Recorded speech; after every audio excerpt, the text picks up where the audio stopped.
booknya beliau ya. Tolong, saya ingin tahu bagaimana caranya Indonesia bisa masuk Piala Dunia. Dan saat itu Menhan. Dan saya ingin sebelum saya dipanggil Tuhan Yang Maha Kuasa, saya bisa melihat Indonesia bermain di Piala Dunia.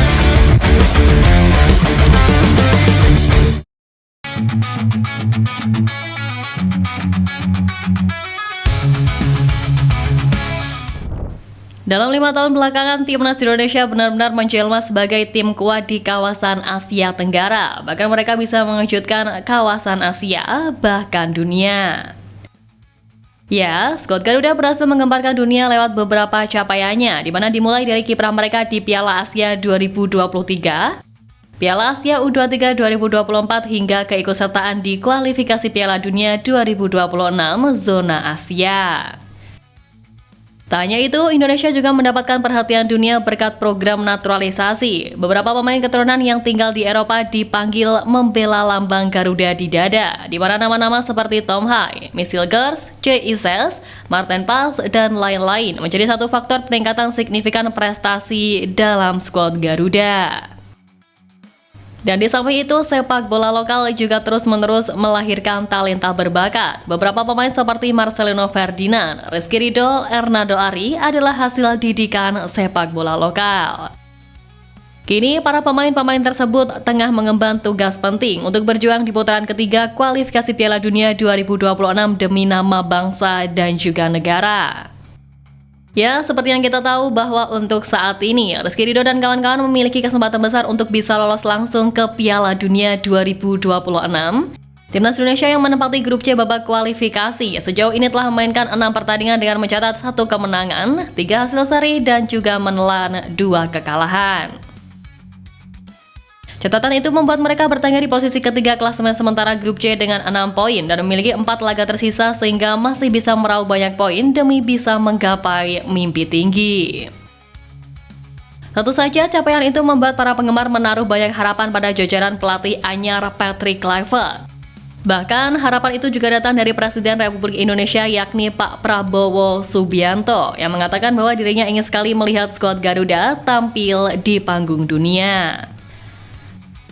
Hal itu disampaikan langsung oleh tenaga ahli Kemenpora Hamdan Hamedan yang mengatakan bahwa Pak Prabowo sempat berbicara dengan jajaran petinggi PSSI era Iwan Bule dan menanyakan cara agar timnas bisa mentas di Piala Dunia.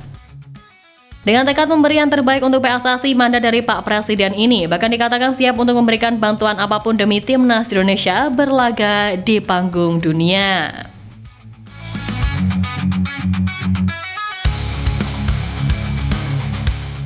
Yap, harapan besar Pak Prabowo melihat skuad Garuda tampil di kancah internasional juga menjadi cita-cita seluruh masyarakat Indonesia saat ini. Karena itu, bantuan dari orang nomor 1 di tanah air tersebut sangat diperlukan, termasuk membantu program naturalisasi yang masih terus dijalankan oleh federasi. Untuk saat ini, PSSI diketahui masih gencar memproses nama Jairo Ridewol sebagai amunisi tambahan buat skuad Garuda. Dan di tengah kabar naturalisasi Jairo yang belum ada kepastian, pelatih Patrick Kluivert mungkin bisa melirik beberapa gelandang keturunan lain di Eropa untuk mengisi lini tengah timnas Indonesia. Nah, salah satu nama yang layak dipertimbangkan adalah Michel van Rooyen. Gelandang berusia 26 tahun ini merupakan andalan buat tim Top Os di ajang Keukenkampioen-Divisie atau kasta kedua Liga Belanda. Secara statistik, Michel van Rooyen lebih sering tampil buat tim kasta kedua Liga Belanda dengan torehan 174 laga dan mencetak 18 gol serta 8 assist di sepanjang karirnya. Meski jarang bermain di kasta tertinggi, namun Michel van Rooyen pernah jadi andalan timnas Belanda junior yakni umur U18 hingga U20. Bahkan saat memperkuat Belanda U20, dirinya sempat satu tim bersama Martin Pals yang sekarang menjadi kiper utama timnas Indonesia. Dengan kedekatan tersebut, sepertinya Michel van Rooyen tak akan kesulitan buat beradaptasi jika resmi memperkuat skuad Garuda nantinya. Selain dari segi statistik penampilan, kelebihan lain yang dimiliki oleh Michel van Rooyen adalah kemampuan versatile. Menurut laporan Transfermarkt disebutkan bahwa Michel van Rooyen bisa bermain di hampir semua posisi, mulai dari gelandang tengah, gelandang bertahan, pemain sayap, gelandang serang, striker, bahkan bek sayap. Meski begitu, sepanjang musim ini Michael Van Rooyen lebih sering dipasang sebagai gelandang bertahan lantaran kemampuan intercept serta tendangan jarak jauhnya yang bisa jadi senjata rahasia. Sama-sama memiliki kemampuan intercept dan tembakan jarak jauh mumpuni. Kehadiran Michael Van Rooyen mungkin bisa menjadi tandem sempurna Tom Hai jika PSSI sulit mendapatkan Jairo di The World dalam waktu dekat.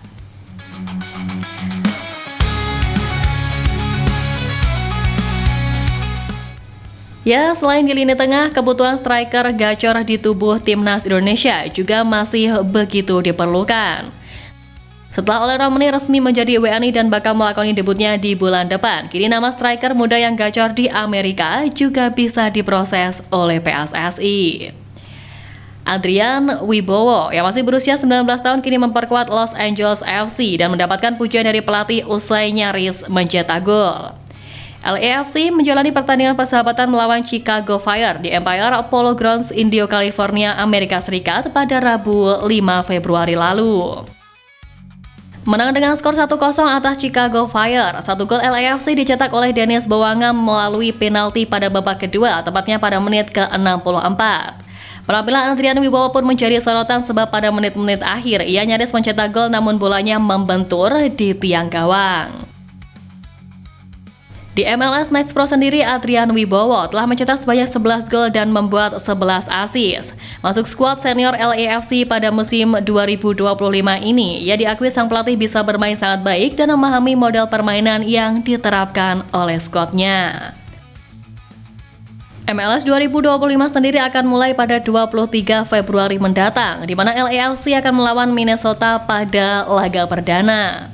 Kita tunggu saja aksi-aksi dari Adrian Wibowo di liga yang dihuni oleh Lionel Messi itu.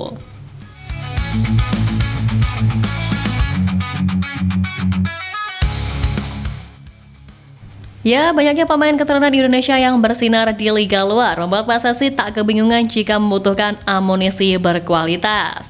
Lain halnya dengan si negara tetangga yakni Malaysia, rumor soal naturalisasi sampai saat ini tak menemui kejelasan. Presiden Federasi Sepak Bola Malaysia Johari Moh Ayub terus mengatakan bahwa saat ini pihak-pihak terkait tengah dalam proses merampungkan segala hal, tapi hingga berita ini dibuat belum ada rilisan resmi soal pemain anyar. Memang diketahui bahwa timnas Malaysia berencana akan terus menambah kekuatan tim dengan menghadirkan sejumlah pemain keturunan. Pimpinan Eksekutif Harimau Malaya Rofren juga mengonfirmasi setidaknya ada 4 pemain keturunan yang sedang dalam proses naturalisasi. Fred menjelaskan bahwa kehadiran pemain-pemain keturunan baru ini akan membantu staf pelatih memiliki lebih banyak pilihan. Hal itu sangat penting bagi pelatih untuk meningkatkan kekuatan timnya dalam beberapa agenda mendatang. Nah, timnas Malaysia yang saat ini ditangani oleh pelatih asal Australia Peter Klamowski dalam agenda terdekat akan tampil di ajang kualifikasi Piala Asia 2027. Berdasarkan hasil undian, Malaysia tergabung di grup F bersama timnas Vietnam, Nepal, dan juga Laos. Dan dengan ajang yang sebenarnya akan dimulai pada 25 Maret itu, Presiden FAM Johari Moh Ayub justru meminta para supporter bisa bersabar untuk menunggu pengumuman pemain keturunan baru yang akan memperkuat skuad Harimau Malaya dalam waktu dekat ini.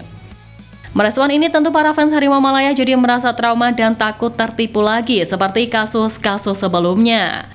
Apalagi meski FAM telah memberikan konfirmasi bahwa ada 4 pemain keturunan baru yang segera merapat, tapi identitas mereka semua belum diketahui. Karena inilah menarik dinantikan kira-kira bagaimana kualitas dari pemain keturunan baru di timnas Malaysia tersebut. Mampukah mereka membantu skuad Harimau Malaya untuk tampil gemilang di kualifikasi Piala Asia 2027?